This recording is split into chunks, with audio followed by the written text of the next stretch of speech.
Hi, welcome to Behind the Badge. I'm Chief Alan Rodbell of the Scottsdale Police Department. With me is Ms. Chris Vassal, our community liaison. I love that miss part. How are we doing? Good, thank you. Good. So here it is. It's September. Summer's over. Back Kids to school. school. Are in school. Yay! Yeah, okay. I love that Staples commercial where they're like singing with Christmas music down the aisle as they're getting stuff for their kids. Yeah, I've actually lived that myself a couple of times. Yep. We can still be very careful. Obviously, right, kids around water because pools are still active. Hot. It's a big weekend for that. And of course the backyard pools are always open, so be careful there. But be careful on the roads now with the kids back in school. Citizens Academy starts tonight, first night. It goes for 8 weeks. 8 weeks now. Till October 20th. Okay, and the next session will be after the first of the year, and folks are interested. March 3rd through April 20th. They should go online and sign up. Yes. Sounds wonderful. We're looking forward to that. Yeah, it'll be a good class. So we have an interesting program today. We've got some folks with us who have never been with us before. Right, we're continuing our Commander series. Okay. Because Commander Henny is the last one of our commanders that has not been on the show because he was always on vacation every time I asked him to come on our show. So it wasn't we saved the best for last. last. He's actually here today. He was just not convenient. Oh, that's fine. Anyway, why don't you go ahead and introduce Commander Henny and we'll get started. Commander Tom Henny, to my immediate left, Sergeant Campbell, and Detective Carpenter are our guests today. Okay, so Commander, you're working in the Investigative Services Bureau. Yes, sir. I'm the commander in charge of the division. Okay, tell us a little bit about yourself and your background. Been with the agency for 26 years. Spent 4 years in the Air Force prior to that. I've worked a number of different disciplines in the department: patrol, investigations. I worked in narcotics for a while, and now I get a chance to kind of go back and supervise a lot of the units that I worked in. And I know that you had an opportunity for an extended period of time to work the downtown area of our city, as it was a growing hub of activity in those days. Yes, sir. So when we first decided to form the downtown, when the city created the downtown district, if you will, I went down there as a lieutenant. We started a patrol presence down there on bicycles and just kind of built it up from there. Yeah, it was the start of a very, very successful, active downtown. Vibrant. Vibrant downtown for us. Busy. Yes. And rumored to go past 8:30, I understand, but yes, we're in bed by then, so I really can't see it. I'm actually on the couch. Okay. But, asleep. Anyway, thanks, Tom. So tell us a bit about where you're at, where you're assigned now, and the units that you cover. Yes, sir. So I work out of the Via Linda district, and I supervise property crimes and persons crimes. Property crimes are all the property burglary, night detectives, financial crimes, computer crimes. We have a crime analysis unit there as well. Persons crimes is Special Victims Unit, which investigates our sex crimes. The gentlemen to my left are going to be talking about that in a little bit. Our Violent Crimes Unit, which deals with robberies and homicide, and then our Domestic Violence Unit. I also have our Special Investigations section, which we have 2 narcotics units. One of those is a task force unit with the Drug Enforcement Administration, an intelligence unit. And then I have our Tactical Operations section, and they manage our Street Crimes Squad, or SAU, Special Assignments Unit, which is the SWAT component of what we do, as well as our Technical Operations Unit. Yeah, there's a lot of moving parts. Oh my goodness, that is such a multi area to supervise. It's a lot. It is. And I'm very proud of the work that our intelligence units do in keeping us well informed of what's going on in our community, so we can prepare for things that may be coming up. And we have some major events here, which are obviously always attractive to people that have ideas of either getting their word out in inappropriate, in sometimes appropriate ways, but our intelligence unit keeps us apprised of all that information. Yep. And then also we've got a lot of credibility in the community with how well we do dignitary protection, and those folks work for you as well. Yes, Scottsdale is pretty much a hub for most of the dignitaries that come in, and football teams and bowl teams and Super Bowl teams. It seems like every year our hotels at least host a couple of those teams, and so our intelligence unit is pretty well embedded with the FBI. We have a detective assigned to the Joint Terrorism Task Force, so we have a lot of federal partnerships, and we get a lot it's a benefit from that. We did a program not so long ago with our federal partners. Actually, it was a 2-part program. We had to break it up, and it's so wonderful to be part of an organization that has such great partnerships with the federal, local, county, state, officials, and we get along extremely well. But your folks are literally the ones who are actually working with them, and I want to thank you for that leadership. You bet. Appreciate it very much. Would you please introduce the members of your staff? Absolutely. And we'll talk a little about what they do. So this is Lee Campbell. Lee is our sergeant in charge of our Special Victims Unit, and this is Detective Scott Carpenter, and he works for Lee. What I thought we'd talk about a little bit today is human trafficking and kind of what our role is as an organization, what the unit does, as well as the internet crimes against children. We refer to that as ICAC. That is both a local investigatory body as well as a federal partnership with the Federal Bureau of Investigation, the FBI. It's a national type thing. Human trafficking is a national topic. We participate often in doing operations that try to get young girls and young boys off the street, to arrest the men and women that are trying to hire them, knowing that they're underage, as well as the pimps that try to traffic in them as well. And so we've had some success, and I think Lee's going to talk a little bit about that and give us an overview of kind of what our role is as an organization and what we do. Okay. Sergeant, before you start, if you don't mind, tell us a little bit about yourself and your background. Sure. Good morning, Chief. I'm Lee Campbell. I've been employed with the City of Scottsdale for almost 14 years now. Prior to I came here, I did 4 years in the military, got my degree from ASU, and then was hired on. I did patrol for several years, and I actually worked for Commander Henney back on the downtown unit. I did that for almost 2 years, and that was with the influx of residents that were moving into the downtown community and trying to develop plans of how to properly police that area and work with communities. And then from there, I went to traffic enforcement. I was a motor for 8 years, then I got promoted, and then I went back to patrol, and then as of about a year and a half ago, I moved to the Special Victims Unit. You followed your dad's footsteps I come from a pedigree of law enforcement, yeah. And motor patrol. So. Yeah, my mom was with Phoenix as well. Okay, didn't realize that. Yeah. Wonderful. So thanks for being here. Thank you. Tell us a little about the unit. So the Special Victims Units, I have 7 detectives that work for us. We do a plethora of investigations. We do all investigations that are sexually motivated crimes. In that we also do the human trafficking. That's kind of a new specialty that we've been looking at within the last few years. We also do registered sex offender tracking. We do ICAC, and I think that's about it. I think so, yeah. And can you just explain to our viewers what ITAC is? ICAC is Internet Crimes Against Children, and what it is just like the commander was saying, it's a federal partnership that we have. I actually have 2 detectives that work hand in hand with local law enforcement, state and the Federal Bureau of Investigations. And what we do is we partnership with them so that we have more resources in order to investigate these crimes.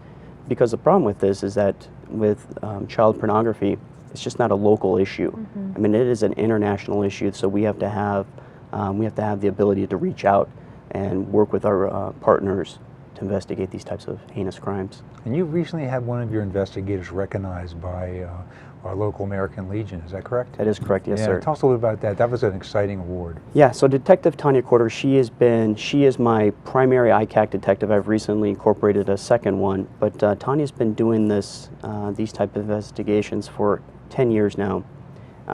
Probably have saved numerous people from these type of crimes, and I think it was time to recognize her. I mean, she has to deal with some of the worst issues that we have to face. So we'll get into in a little bit about advice for young, parents of young children, and even, upper level teenagers, and things that people should be careful of in just a moment. But we're very, very proud of Tanya and the work that she's done, and it was a wonderful recognition because it was a statewide recognition that goes on to a national competition, and so it was really very nice. It wasn't just local, it's state, and then it's going to go on to Fed. Yeah. Exactly. And it's interesting that we have this topic tonight, Commander, because I was just at the FBI last week, and we actually had a couple of the detectives from that team come speak to the Citizens Academy alumni. So it is just perfect that you're speaking about this, because they did tell us some amazing rescues and amazing things that law enforcement is really doing, but it's still not enough. There's so many bad guys out there that we really can use everybody's help to keep our children, and I know my grandchildren, safe from all these issues. Yeah. One of the hard things is that this isn't, nobody calls us to go out and investigate this.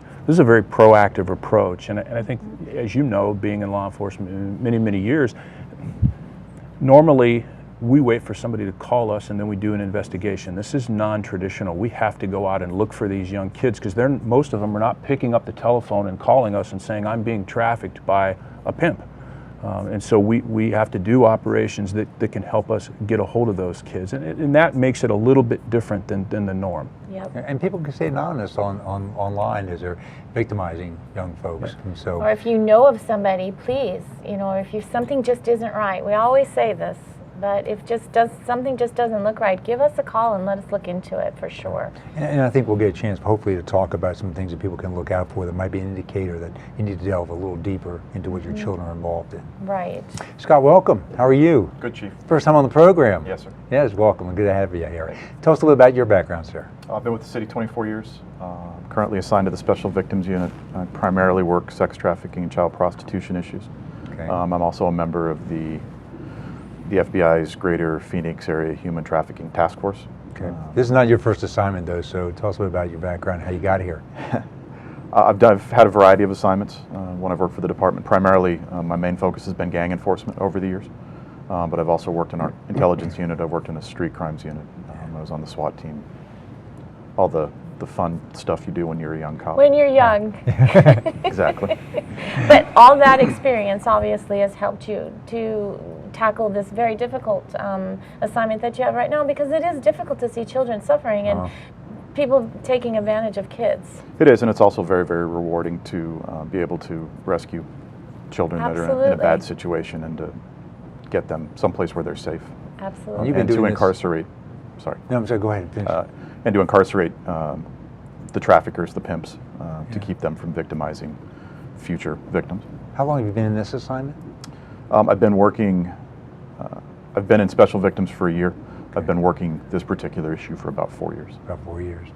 So tell us a little bit, perhaps you're the one that tells us a little bit about what parents can look for in their child's internet activity or in their behavior that might be an indicator they should look a little deeper, delve a little deeper into their activities. Sure.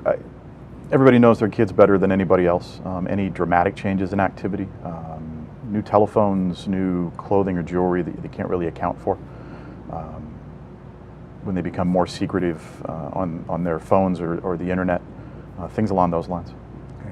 And some of that can be indicative of other things as well. Certainly it can be indicative of shoplifting or some other activity that might be, why they're getting things. Right. But, so we don't want parents necessarily to panic, Yeah. but we want them to be aware of the fact that they should be concerned about the behavior and just, as I say, delve a little deeper and investigate a little bit more harder into what activities they might be involved in. And just kind of Absolutely. monitor it. As a parent, I think you should be able to monitor what your child is doing on the internet. And the scary part about it is if you can put in a word and just something comes up that shouldn't even be there, that has no bearing on that word that you just put in. So there are things that you can do as a parent to watch your kids. Absolutely.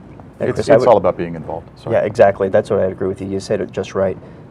Parents need to be involved in the kids, their daily activities, be monitoring what is going on with those iPads, the iPhones. We deal with a lot of cases that parents had no clue that these applications are out there, the social media applications, and then once we do an investigation, we talk about these, and they had no clue.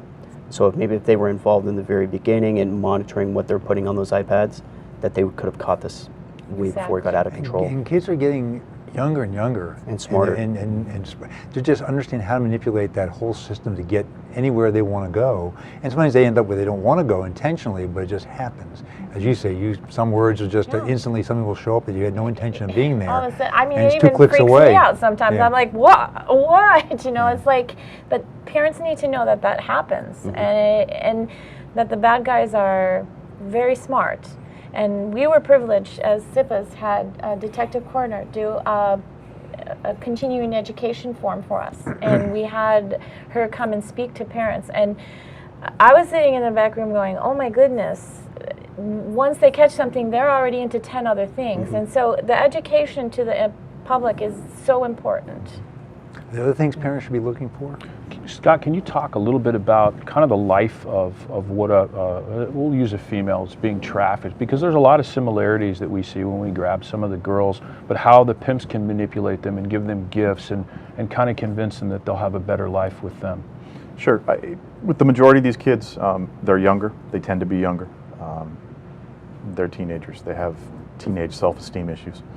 So quite a few of the traffickers that we run into will use, they just are very good at reading people, and they'll read these girls and identify their weaknesses, and they'll build off of that. Generally the girls are looking for acceptance, they're looking for love outside of the family, you know, the typical teenage issues that they run into. And these traffickers are very good at getting the girls to think they're in love with them, and then they slowly break down the social barriers. They may have the girl make out with a friend to break down that first social barrier, and then potentially sleep with a friend, and then very quickly they turn them out and put them on the street where they're engaged in commercial sex. Now, it's not just limited to females. There are males that are in the same position. And we also see some kids that are involved in survival sex. A lot of runaways are approached by traffickers and wind up engaging in prostitution to get a pair of shoes to wear to school, or to get enough money to, you know, get some food to eat.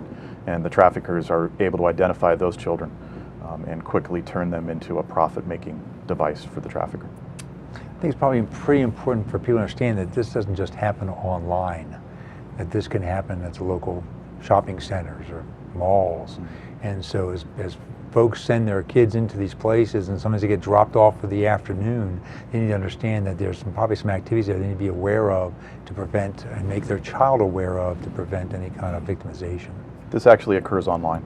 We've had cases where children have been recruited by Facebook. We've had cases in other jurisdictions where the children have been recruited by other teenagers at their high school. It can occur at the shopping mall. It can occur with kids that are still living in the home. They stay with mom and dad and go to school during the week, and then on the weekends they travel with their trafficker to another location and engage in, you know, commercial sex prostitution. And then they come back and continue to go to school. We had one case years ago where the young lady was a straight A student. And she was a senior. She was attending both community college and high school at the same time. Straight A's, maintained straight A's while she was being trafficked. And at the end of it, we were able to successfully recover her.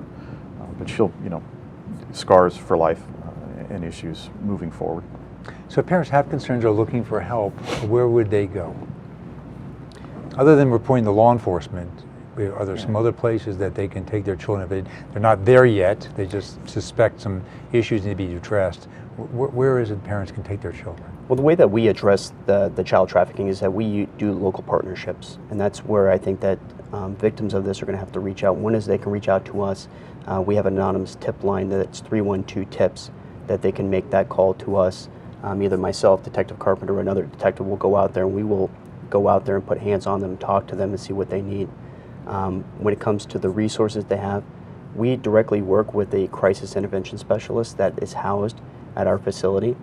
We are one of the few departments, and we were probably one of the first departments to actually bring our crisis intervention specialists into our operations, so that when we are lucky to recover a juvenile, we'll have Detective Carpenter on one side of the bed talking to her, trying to gather some information, and then once we're done, she actually turns around and is immediately talking to an intervention specialist. So right there, she gets resources.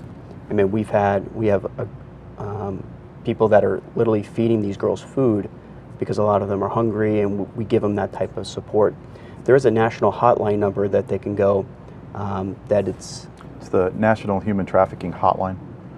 You can Google that, and it'll take you right to that website. They provide resources. They contact law enforcement. They're kind of a one-stop shop for people that are being trafficked, either labor trafficking or commercial sex trafficking. And Chief, this is a national issue, as we talked about earlier. I went to a conference last year in Tucson, and it was sponsored by Truckers Against Trafficking. And so it was a 501c3 type organization that's formed. They're housed out of Washington, D.C., and their sole job is to go to all the truck stops and all the routes along the interstates and places that truckers go, because there's an inordinate number of young girls that end up at truck stops, end up getting picked up by truckers. And just to tell you that it's working, over the summer on vacation, we stopped in at a truck stop to get fuel. And there are signs everywhere, Truckers Against Trafficking signs in bathrooms, on both the men's and women's room. My wife saw them when she went into the ladies' room. There are signs out front, and they say very specifically, if you're being trafficked, if you want to get out, call the hotline number that they're referring to. But so it isn't just here in Scottsdale. We're fortunate we don't have truck stops. We're not an interstate town. But this is something that's going on all across the country, and so there are a number of police departments and a number of nonprofit agencies as well that are getting involved in this. And I want people to know that it isn't just a family member, that there's resources that they themselves suspect that someone they're seeing on the street needs assistance and help, that they can call and say, I'm concerned about this person, can you come check this out? So we're not really just relying on parents to be the only ones that are dealing with this, or the truck drivers. You know, individual citizens have concern for people on the street that seem like they need some help, regardless of the age. They just need to notify us, and we can send out crisis specialists and officers to check on their welfare. So anything else we need to let people know about in terms of what you all do and what you're looking for and how we prevent? I think that for us is that this is a new topic. I mean, relatively new. This is the new buzzword in law enforcement. And coming from Scottsdale, being an affluent community, that you wouldn't think that we are dealing with these issues. But like the commander said, is that we host Super Bowls, we host the NBA games. This is a target-rich environment for these types of activities. I mean, we've since Detective Carpenter started this type of investigation in 2012. We calculate our investigations have gone up 600%. We've put away people for a long time, and it's continuing to go. So coming from our office is that we are not going to arrest our way out of this problem, but what we are looking to do is either educate people and to provide them the resources that they need in order to combat this. And we're ultimately trying to reduce that demand reduction, and that's the whole goal of our operations. And we work in really great partnerships. We have good partnerships with Phoenix and Mesa and Chandler and Tempe, and we all work together. We all have the common goal to end this crime. Do you want to talk a little bit about it? It's not just about getting the girls, it's looking for the men that are trying to get the girls as well. I mean, I don't want to get into operational details, but we do investigate this from both sides, where we both pose as the underage and go after men looking for them, and then we do it on the opposite side as well. Talk a little bit about that. It's a threefold criteria we look at. You have the product, or the girls that are, or young men that are being trafficked. You have the sellers or the traffickers, and then you have the buyers. Ultimately, without the buyers, we wouldn't have the girls that are being trafficked. So we can't arrest our way out of this problem.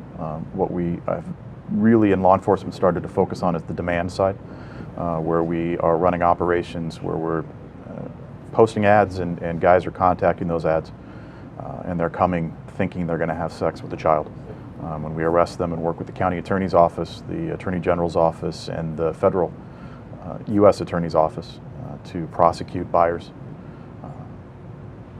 We're seizing money, we're seizing vehicles, we're making it very uncomfortable for buyers. And at the same time, with an operation we ran recently, in addition to arresting buyers, we recovered a 17-year-old and were able to arrest her traffickers. So we really look at it as a multifaceted. We try to look at every component of the issue to address it. So let's talk about potential victims and targets. And I'm sure that they're not watching cable television in this program, and I get that part of that. But it's important that the community that watches this understands that if people need something, need a way out, they don't feel as though there's no other choice but to go this direction in terms of their personal needs, their basic needs. Right. And so what services are available to those young folks who seem to be painted into that corner to show them there is a way out of this? What do we provide? Talk about PCIS, our crisis interventionist is probably where we would start. Yeah, that's the cornerstone of our investigations, is that once we're able to recover a juvenile, what we do is that, like I say, we immediately connect them with a crisis intervention specialist, and they're able to provide them the resources. But we also have resources outside of the police department if they don't feel comfortable working with the police department. We've worked with several local agencies such as the Polaris Project, Trust, the Hickey Foundation has been very supportive. We've also been in partnerships with Free to Laugh. All of these organizations understand that this is a issue that not only that the metropolitan, I mean, this is an international issue. I mean, this is a multi-billion-dollar industry that needs to be dealt with. But really, I think the best thing is that they decide that they're able to get out of this lifestyle. Two things: either call the national hotline or call your local law enforcement. We will be out there and provide them the services that they need. And the challenge for us is that we want them to know we're approachable. We want them to know that we're safe. Well, That they can that young folks could approach us and say, look, I need some help, and we're going to get them the help that they need. Tell somebody. And that's Tell the challenge somebody. for us. I mean, just like Yeah. we've talked about in the past, domestic violence and some of these really horrific crimes against people. The only way that we can help you is if you tell somebody. If you're not comfortable telling the police, tell a friend, tell an adult, tell someone you trust who can get you help. yeah. And Chief, when we really look at these girls as victims, you know, back in the past it was looked at as prostitution. We've kind of changed our look on that. I mean, they're ultimately forced into this lifestyle. So we are looking to not to be a suspect, but they're a victim of a crime. And so that's what we're trying to get them out of that situation. Right, and get that information out that you're not going to be prosecuted here. We understand that you are being victimized. You are the victim here. Because psychologically they, you know, the pimps and things try to make nobody else wants you. This is all you're good for. I mean, it is a dumbing down of. It's a brainwashing. Absolutely.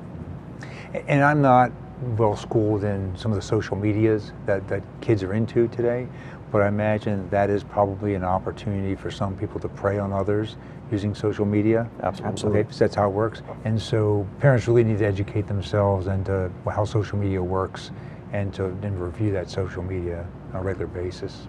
And sit down and have dinner with your kids and say no devices for a half hour, 45 minutes to talk to each other. I think we've become a society that no longer talks unless you text.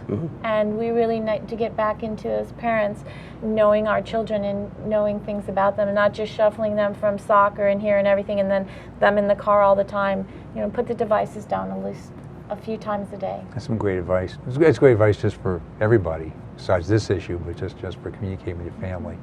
Guys, I want to thank you for being our you. guests. Hopefully we provide the community some information today, make them feel very comfortable, sure uneasy, but very comfortable that we're very much involved in this and looking out for our young folks in the community and keeping the streets safe and them safe. But we need their help, we need their support, and we need their involvement. Yep. So thank you guys. I really appreciate being. Thanks for being our our guests. guests. Thank you guys.